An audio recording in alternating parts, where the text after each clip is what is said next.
It has been about 20 days since the second increase in the price of petrol, moving from 549 naira to 617 naira per litre, and this has caused so much backlashes from Nigerians. Today we're in the streets of Abuja to ask about how they have been adapting to this change. My name is Anshad Abdullah. Good afternoon, sir. What's your name? I'm Cyprian. Mr. Cyprian, it's been about 20 days since the second increase in the price of petrol.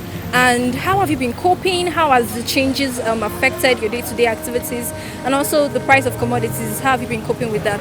The changes has been so drastic, and it's very, very tough on us, we the citizens. Because initially, if I take my car to the fuel station, I use like 10 to 12k to fill up my tank. But this time around, you use almost 40-something k. I'm just coming out of a fuel station where I used like almost 19k to just fill half tank of my car. So it's very, very tough on us the citizens. Well, it has not been easy. I don't know, but we are Nigerians. Most times we get used to things, but then this is getting out of hand. Like before now, I spend roughly 1,000 to get to work, but now I'm spending 1,008, 1,007, and if I calculate by the end of the day, that's like my salary. So it's just like I'm not working or I'm doing contribution for myself. So it has not been really easy. Even in the market, things are very expensive. And my worry is that things keep getting high and the source of income, like our income, is still the same. It's not increasing. And I don't know what you expect Nigerians to do. I heard cases of armed robbery and other things increasing. And it's very unfortunate to say that I will not blame them, because where do you want them to get food from? How do you want them to survive? So I don't know, it's getting out of hand. The country is, things are very hard now. Things are very, very hard.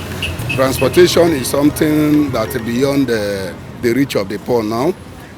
Like every other thing, goods in the market, everything are skyrocketing, very, very high. So I think the government should do something as fast as possible before we throw ourselves on the streets.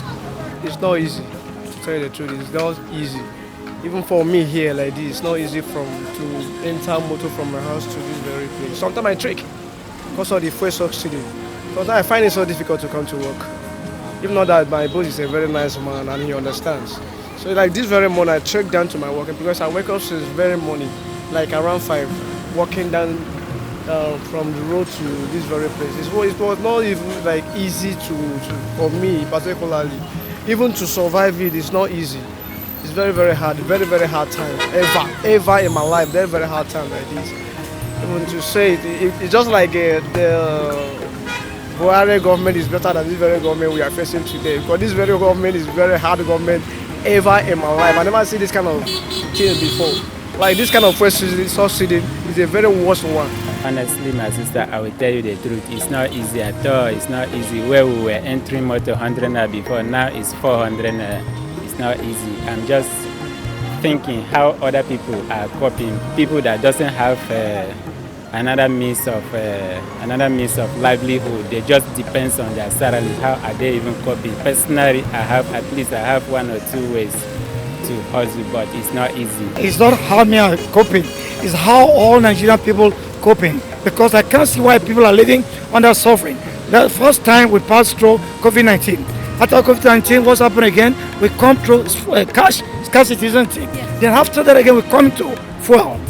Just president coming to Nigeria, tell government, climb the government, sit on the first day, and first subsidy came in. Then let me tell you something, ladies and gentlemen, Nigeria, it's just an insult, embarrassing, shame, hardship. You understand me? Pushing us to people to become criminal, armed robbers, kidnappers. A lot of things happen. Why? Because Nigeria is a name. We don't blame Nigeria, we blame people, the contents of Nigeria. So if you would suggest to the government, or if there would have been something you think they could have done, what would it have been? Well, for me, as a citizen of this country, they should, do something about it. Anyhow they want to do, let them do it. You understand? I don't know. Anyhow, what they want to fix it, make things balance the way it's supposed to be. Let them just find a way and do it. I were in the government shoes, I will provide temporary succor to the citizens first before implementing the subsidy removal. Because if there are temporary measures that we are taking before the removal of subsidy, the citizens would have been crying so much like this.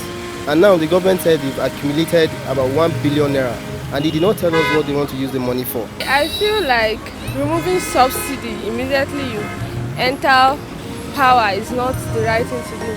Maybe he would have just given us some time. Subsidy removal is good, but then he would have given us some time. He would have looked for a way to make things better before removing the subsidy. Maybe increase minimum wage, provide source of transportation like this Aero-5 bus. I suggest that the government themselves should know better that it is not a joking matter at all. Like they should roll out all mini buses and the rest of them try to curtail the increase in the dollar, because that is the area again, and do everything possible within their reach to see that the fuel price come down. If I am in the government shoe, the first thing to do is to put things in place first before I will remove the subsidy. How am I going to put things in place? At least I will buy buses to put so that it will support the masses. I will buy buses around the cities, at least across the nations. Then I will provide standard of living. I will do one or two things, put things in place first before I will now remove the subsidy. I will not just jump in and remove fuel subsidy. It's not easy. The first thing I'm supposed to do, okay, I will not go to fuel subsidy. What I will do in this country for country to be okay, first of all, I will go to what I call feasible story as a president for at least 1 month and call all the traditional ruler of this country to come in to the government. When they come to the government, ask them what's their problem, what they're passing through, what they're people complaining. Then 2, we have 3 sort of government: federal government, then state government and local government.